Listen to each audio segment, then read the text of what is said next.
ধনী জমিদার জনাব চৌধুরী মারা গেছেন। তার মৃত্যুর পর ভাতিজা সাকিব একটি উইল দেখিয়ে সম্পত্তির মালিকানা দাবি করে। অন্যদিকে চৌধুরীর মেয়ে সাদিয়া দাবি করে সাকিব তার বাবাকে হত্যা করেছে এবং উইলটি জাল। শুরু হয় আদালতে মামলা। আদালতে বিচার শুরু হলো।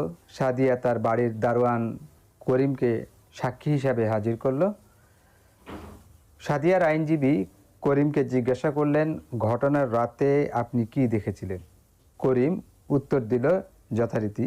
এরপর সাকিবের আইনজীবী করিমকে পেঁচিয়ে পেঁচিয়ে প্রশ্ন করতে লাগলেন, আপনি কি চৌধুরীর কাছ থেকে চুরির দায়ে বরখাস্ত হননি? এমন সব প্রশ্ন। এরপর সাদিয়ার আইনজীবী আবার করিমকে জিজ্ঞাসা করলেন, বরখাস্ত হওয়ার পরেও আপনি কেন ওই রাতে ভিলেতে ছিলেন? এখানে আইনের বিশ্লেষণ হচ্ছে, সাদিয়ার আইনজীবী যখন প্রথমে প্রশ্ন করলেন সেটা জবানবন্দি অর্থাৎ এক্সামিনেশন ইন চিফ। সাকিবের আইনজীবী যখন সত্য যাচাই করতে পেঁচিয়ে প্রশ্ন করা শুরু করলেন সেটা হবে জেরা অর্থাৎ ক্রস এক্সামিনেশন।